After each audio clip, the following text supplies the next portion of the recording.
an artist by the name of Snoop Dogg. And culminating with DJ Cascade. So thank you guys all for coming. Dan, you want to say anything? Yeah, I mean, this is so awesome. So thanks, Sean, and for everyone else organizing this. This is just truly, truly, truly awesome. So I guess I really wanted to start this off by saying, one of the remarks I made in the keynote was really that a bit over 10 years ago, the music industry changed with Napster. And what it didn't really kind of paint the picture of was that Napster, for me personally, was probably the biggest event in my life when it comes to the internet.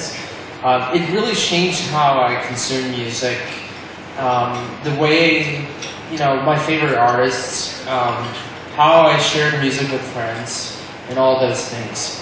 So I guess, watching the keynote that I did today with Spotify, it would be really interesting hearing your perspective about, is this what you saw 10 years ago? This is actually very similar to what I dreamt of 10 years ago. Actually, with Sean Fanning and I, Sean was just up here a second ago, what Sean and I both dreamt of. We never really wanted to create a service. We were music fans, and so we never really wanted to create a service for, to destroy the record business or to hurt artists in any way. The goal was always just to create a more open and frictionless system, a system that was dramatically more convenient and dramatically easier to use than anything that had preceded it. And we believed deeply that we would succeed in striking deals with record labels in order to create a legitimate service. And I think in some ways we were ahead of our time. And for 10 years I watched and waited, sort of sitting on the sidelines for a service that had those same dynamics that we had seen with Napster, which is the immediate gratification, instantaneous access to all the world's music at your fingertips. A service that was more convenient and easier to use than piracy.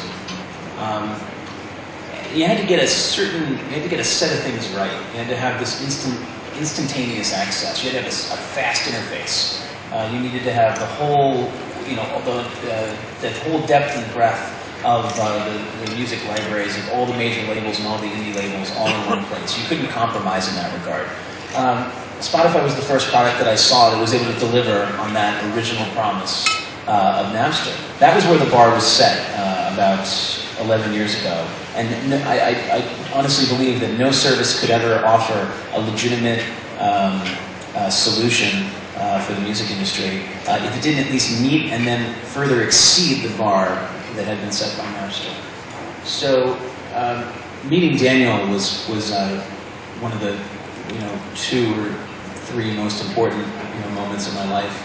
Apart from meeting Sean Fanning and meeting Mark Zuckerberg, meeting Daniel was one of those sort of epiphanies where I realized that there was somebody out there who had thought about this stuff and really understood all of the various complexities of how to work with all the different constituencies, from the artist perspective to the label perspective to the user, the product perspective, and ultimately how to bring all those pieces together, which is really the trick. That's the really hard part.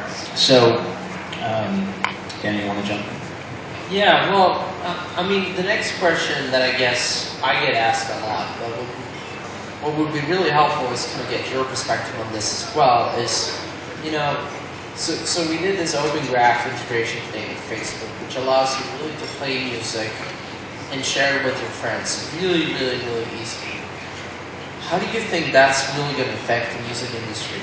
And what's the kind of way forward to get artists to create music again and getting paid for it so that we all can enjoy it? One of the very important strategic decisions that Daniel and Martin had made before I became involved with the company is they chose to, they released an application on the iPhone, but they chose to make that application exclusively a paid application. And this was an important idea, because Spotify is this closed system that exists on the desktop. It enables frictionless sharing of music between all your friends. It has the same immediate gratification that Napster had, but ultimately it's a closed system. It's a system where if you really want full portability and mobility for your music, you still have to buy it. You either have to download the songs, or you have to become a subscriber. And the iPhone app was what paved the way for that business model. These guys had come to the realization on their own just prior to our meeting that this was ultimately the most important element in monetization. That really the product that consumers were willing to pay for was convenience. In a sense, convenience had always been the product. You could in the world of CDs or vinyl or tapes, you would basically go and you buy a piece of media, and it was a physical object, and it worked everywhere. You didn't have to wonder, was it compatible with this device or that device? Did the content expire? Was there digital rights management associated with it? Once you bought the content on one service, was it going to work on other services and so forth? It just worked everywhere. And that product of convenience hadn't existed in the market for 10 years. So I think people like to talk about how piracy was one of the reasons why the music industry has been in decline, and I definitely think it is one of the reasons. But solving the piracy problem can't happen unless you build a service that's more convenient than piracy. More convenient than piracy. So in a sense, Spotify was the first service I ever saw that competed not with everything that preceded it, the iTunes of the world and the Rhapsodies of the world, but it actually competed with piracy. Okay, so two more kind of fun notes. In the keynote I made, one of the points I made was really how Mark Zuckerberg, happens to be this big Taylor Swift fan. So I guess the question to you I didn't know that, actually. Oh, really? So I guess the question to you then is, what's the song or artist that you probably wouldn't want to admit that you listen to here and there? Actually, is putting me on the spot. We did not choreograph this. But I wouldn't. Yeah, something really embarrassing.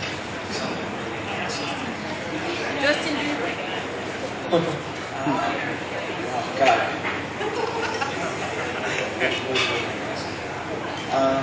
As a side story, I can only say. I'm going to think about this while he talks. As a side story, I can only say that I don't know if it was like a few months ago when I started seeing Facebook pictures getting posted of Sean as Justin Timberlake back in NSYNC. Could NSYNC be one of that?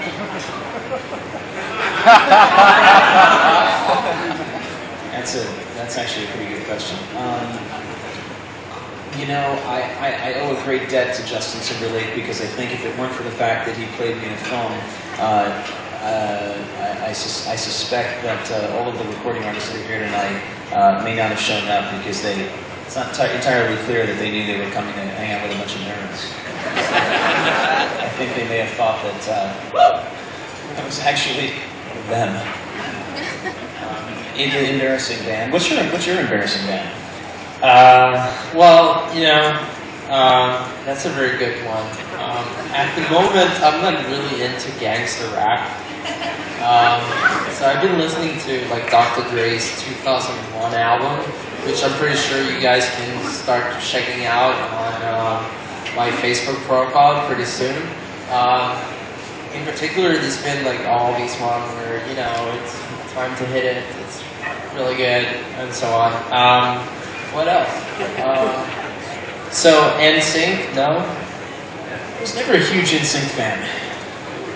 I think it was a little old for it. Right.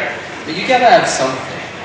I know. You know what? If I were to get on Spotify right now, we have a playlist that actually my fiance created called Cheese It. And somewhere on that playlist is the answer to your question. Really? So we gotta check it out. Blind Melon's not crap, though. Blind Melon, I'm not ashamed at all of my interest in Blind Melon. So anyone get access to Sean's profile here on Spotify and can tell us the answer? I think that's, where we need to get to.